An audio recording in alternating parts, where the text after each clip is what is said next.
Kelly, you work at Health Alert. You deal specifically with people coming in to be tested for these sort of diseases. I suspect you will say that it's all well and good to say abstinence is fine, but from a practical point of view, you're asking more than most, at least young people, are able to control their impulses. That is true. I do think we should touch on the safer behaviors, safer ways to lower the chances for infections. Obviously, abstinence is 100%, but then there are condoms, there's getting tested, and then there's that discussion that you just mentioned, talking to your partner about their history, about their safe practices. We have very, very high rates of STD infections, about 18%. I know the professor was touching on chlamydia. We have about an 18% positivity rate for chlamydia infections. And that's a very local number in North Miami, but it's real. If these teenagers, these young people are saying, oh yeah, we've been taught about contraceptives, I'm using some sort of protection condoms or something like that, what possibly explains why the incidence of these sexually transmitted diseases is rising then? I don't think youth think about their future, For right then in the moment, they're thinking about whatever satisfaction they're going to get at that moment. And your health is usually a future. It's a planning. It's down the road. It's not going to affect me today, is what I say. Wouldn't you agree that there's a great deal of attention paid to the subject? Yeah. I think really lack of knowledge would probably be the least reason someone would say, well, that's why I got this. I didn't really realize this. Isn't there a great deal of attention paid to the subject? Certainly, and protection, talking about things like AIDS, where you emphasize protection if you're going to, and that sort of thing. So is it just the moment?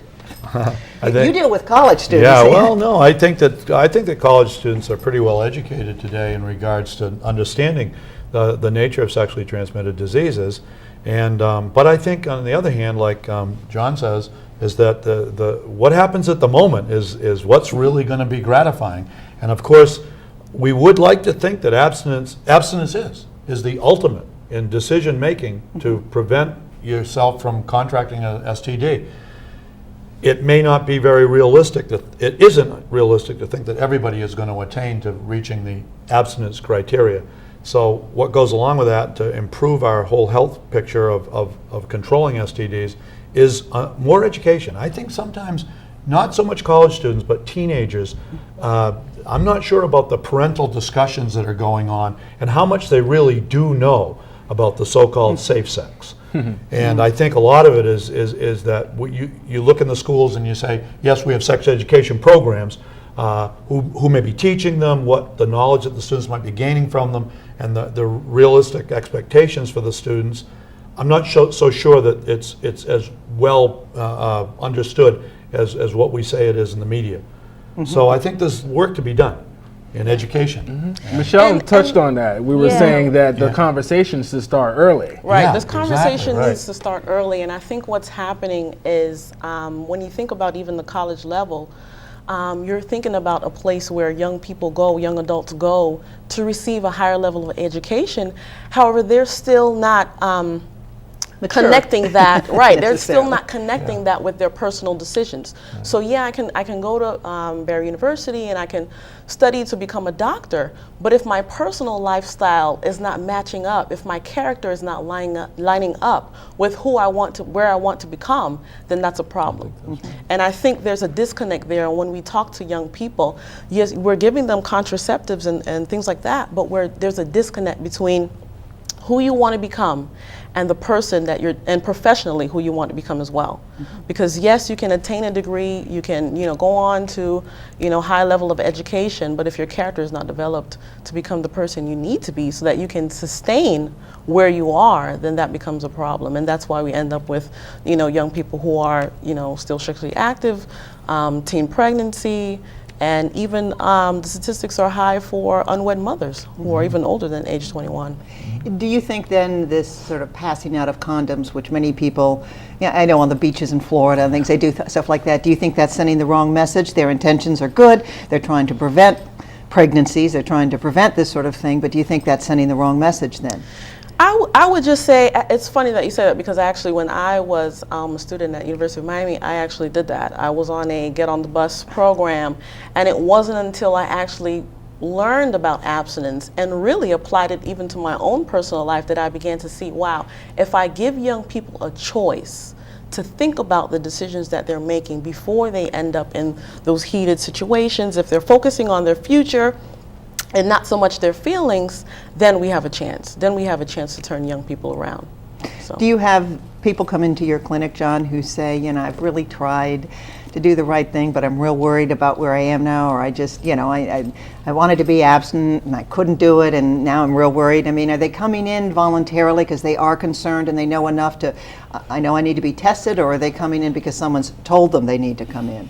Well, I mean, you got certain Both, groups. I'm sure, yeah. Yeah, you got the new relationship, you know, and the guy who's like, I'm just here because my girl wants me to do it. You know, she wants me to get tested. I told her I'm okay, you know. And then you got the other group where, oh my gosh, you won't believe what happened last night. They come in a panic. Most people don't do it as a maintenance. Like you go for a regular checkup every year. Most people don't come into the office for STD screenings. Aren't you supposed to be tested every 6 months? Well, it's based on your risk. Yeah. Oh well. So that's if true. you're changing partners 1 or 2 a year, then maybe every 6 months. You know, if you're changing partners more frequently than that, then every 3 months. But as a maintenance, you know, if you got the same steady partner, monogamous relationship, annual testing is good enough. Now, if you've got the same steady relationship, they're probably thinking, I don't need to get tested. Exactly. But this is real. This is real life, right? You never know what your partner's doing. Now, I'm not telling you to walk around, you know, in a panic and guilt and where are you at? Suspicious, You know? yeah. No, don't be suspicious. But you can't assume. And You can't. look upon it as not trusting your partner. Look upon it as just a annual checkup, something like that. Because I've had married couples come in and test positive for stuff. I bet someone's been real surprised in that Yep. coupling too. Yep. I'd like also to talk take a break when we come back, talk about cultural differences and how they affect this as well too. And we will be back in I just a found few that in the Caribbean Islander group, they say their main concern is pregnancy. So they say don't bring home any kids. Right. But don't bring no babies in my house. But that's not talking about STDs. You know, also the age that the talk should begin at is, I think elementary school. You know, I think kind of if you compare it to subjects and learning in school, you don't start out with trigonometry.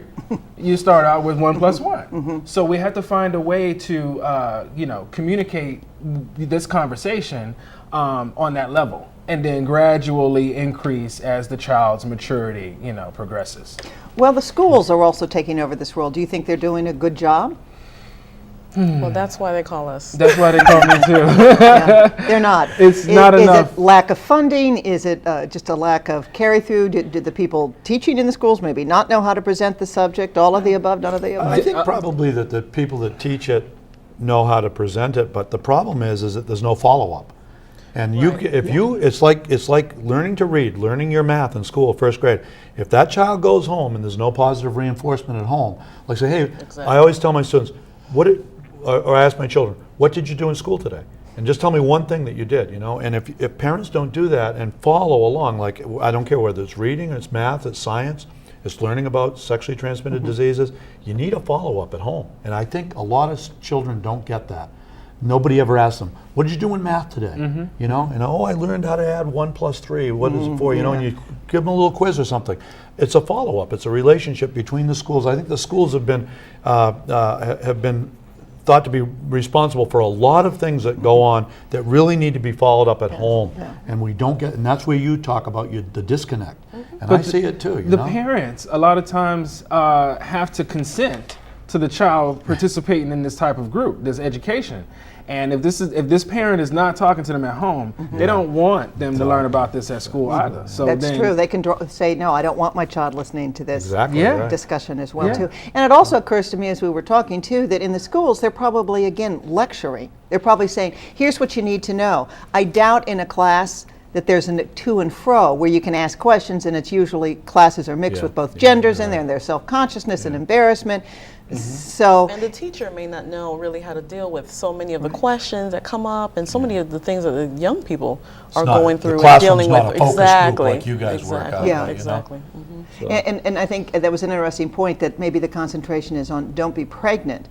And you can be not pregnant, but you can also be affected with a disease. STDs, yeah. Yeah, sure. And not to mention the emotional consequences of what these young people go through. Because when we leave a classroom, we have young people coming up to us telling, upset about maybe, they shouldn't have made that decision. Now they're scared. Now we have to refer them on to STD testing sites. So it's the guilt, it's the shame, it's the hurt, it's the emotional damage as well that we have to look at when we're dealing with young people today.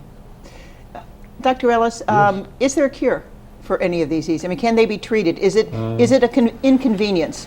You may have to abstain for sex for a while. You can take a John pill. can diagnose. John can test people for these. There are treatments for all the STDs. Generally, the treatments are the prognosis on all of these diseases is pretty good.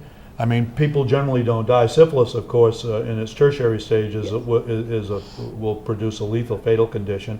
But chlamydia, gonorrhea, they can be treated. The problem is that as these diseases spread out into the public, the disease-causing organisms, they become more resistant to certain antibiotics. They become more virulent in certain cases. There's numbers of people who are in hospitals where they're being treated for what they call recurrent gonorrhea. They can't get rid of it because the strains. And they need to be hospitalized? They go in and out of hospitals because they just can't seem to get rid of it. The strains of bacteria change, they mutate. And over time, since we've been using antibiotics, and I tell my students this back in the 40s and 50s, penicillin was the drug, the wonder drug, and it was. I mean, it helped many people through World War II and in the hospitals, it cured massive infections. But since that time, the microorganisms, the bacteria that cause these diseases, they've mutated. Now, gonococcus can live on penicillin. So, and we have to come up with new drugs to treat these with. So, there are cures, yes. You're not destined to be infected with chlamydia and gonococcus and treponema for all of your life. You can get rid of them. Now, even though you can get rid of them, nobody talks about the damage that it does to the reproductive organs. Well, It's let's talk about possible. it. It's Well- possible a female infected with chlamydia once Infertile. can be sterile. Sterile, sure. No children, Sure. due to the damage to the reproductive organs, and a lot of times it's irreversible. Is that because maybe she sought treatment too late, or not necessarily? It's possible. Treatment that- too late, or too late. in many instances, there are young ladies walking around that have chlamydia infections, they don't even know it. They don't Yeah. want it. Yeah. They're asymptomatic. And that's a problem. That's problematic. Because all of these organisms now are infecting, the male and female genitalia and the reproductive organs. And there's a very high possibility that somebody can become sterile or unable to conceive because of complications of infections in the reproductive system. And that goes back to talking about them thinking about their future. They're probably not thinking about children at that moment, but 10 years, 10 years, later on, you try to have kids and you can't, and you think back to when I was 15. This is what I did. Yeah, and When everything was good. Yeah, it was too late to regret. Syphilis is not necessarily fatal. I used to think. Syphilis, if it's untreated in its primary and secondary stages, will eventually lead to death. I mean, people, the old World War II stories of the old sergeants coming back from World War II and after the Korean War in the 50s and in the 60s, and there was a high incidence of deaths from syphilis in the 70s. And these people were not. It wasn't diagnosed early. It wasn't treated, and its tertiary symptoms. It involves the central nervous system, and it's a very, very sad disease at the And end. I don't see why it couldn't happen today with some frightened youth who's afraid to go to their parents. Yeah. They can't talk about STDs. They can't go anywhere, and then they suffer with these symptoms, and then it's too late. We won't resolve it here. But thank you for joining us. I hope this has helped, and I hope you've been informed as well. See you next week.